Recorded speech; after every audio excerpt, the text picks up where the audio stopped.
Hey everyone.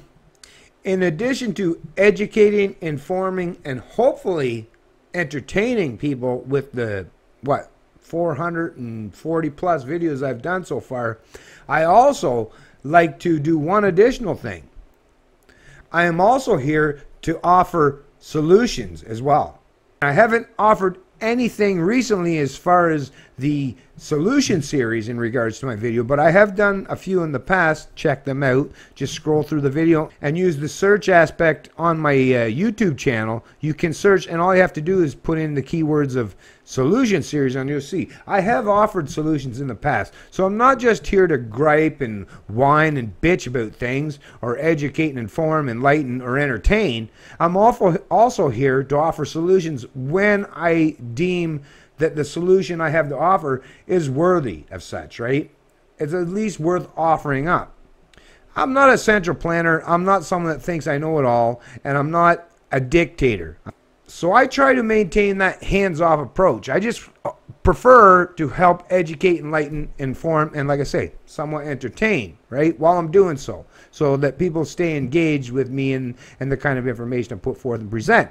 But there are some times, like I say, where I do come up with something in my mind where I'm thinking about something for a long enough time and I think, hey, yeah, I think I have a solution.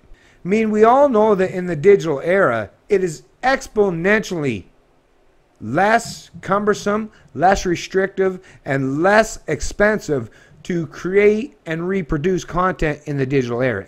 Back in the day when you had to deal with bricks and mortar and actual, for print media, even just whether you're just a newspaper, take a newspaper, right? Even just a small thing that's as simple as a newspaper that you look at is just print on a paper, but you required ink, so you had to buy that ink. Somebody had to create that ink. You had to, which is real tangible stuff that you have to. Whereas typing on a computer, it's just ones and zeros, right? It's just digital data, But in addition to the ink, you also had the paper, which meant lumber industry, trees and forestry, and all the processes that are required from the fact of chopping down the tree all the way to turning that tree into paper. Then you have the shipping, the transportation aspect of it, and all the costs and expenditure that's involved in that.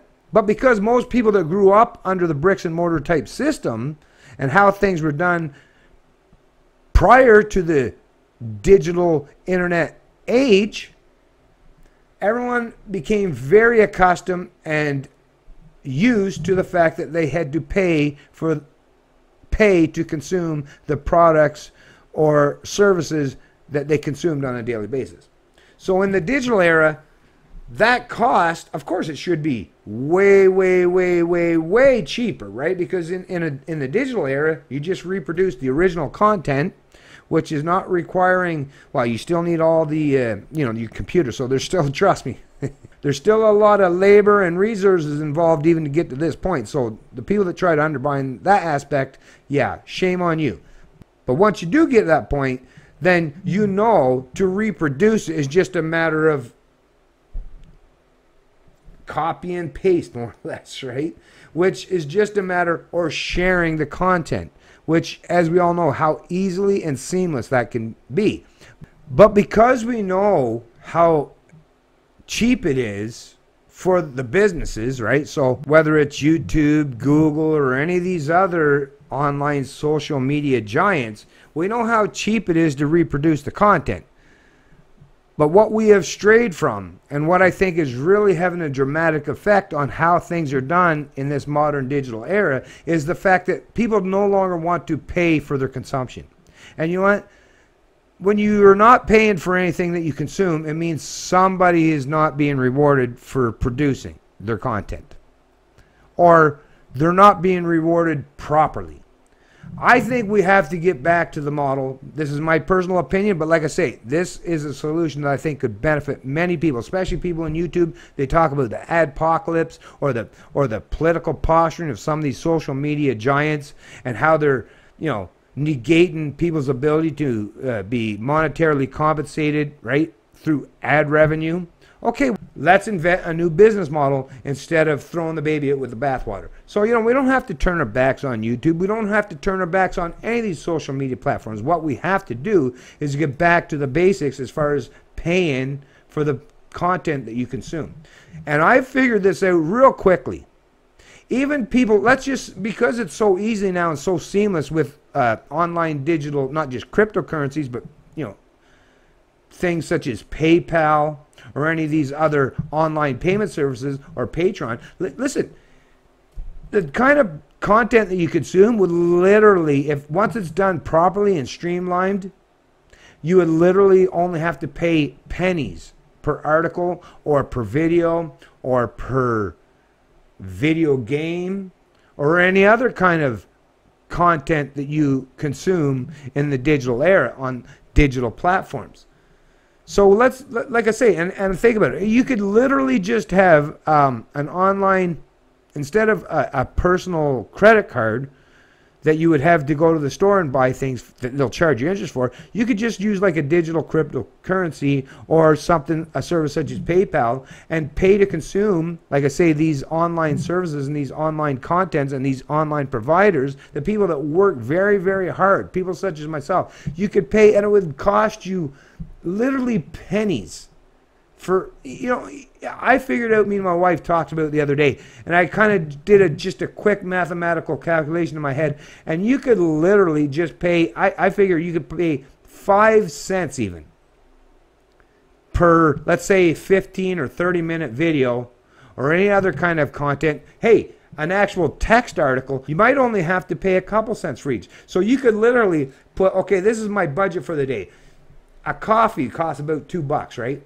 Put $2 as your budget for the day instead of that cup of coffee, or in addition to your coffee. Buy your $2 coffee and spend an extra $2 on your entire day of all the digital content you consume. And that's without any intermediary. But we really do got to get back to the baseline premise and principles of paying for the things that we consume, right? Because if you're not paying for things, like I say, and people have told you this before, I'm sure they have, is if you're not paying for the service, then you are the service, right?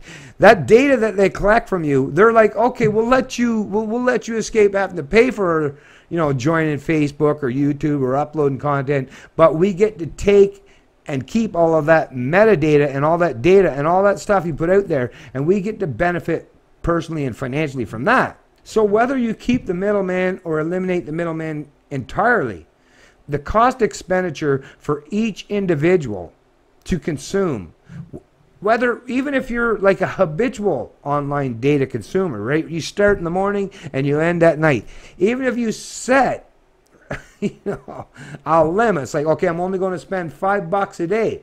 Over the course of a month, you're still talking about, what, $150 around, right? $150 a month. Think about what you will spend $150 a month otherwise, right? You'll spend that kind of money. Maybe you just go buy a pair of pants and a fucking shirt.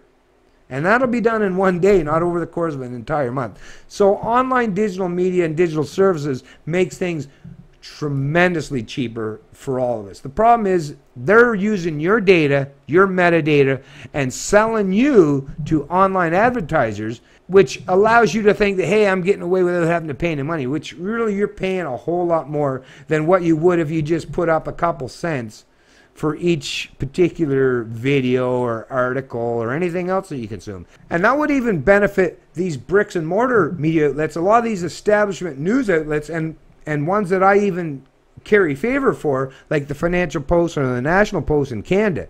We should be paying to consume their online content. These people are struggling tremendously because of this disruptive nature of this online digital era. And, sometimes I understand where people are like, I don't feel sorry for these fucking people. They took advantage of us in the past, right? But, listen, you don't want all the media outlets to go away completely. We really do have to get back to actually paying for the things that we consume.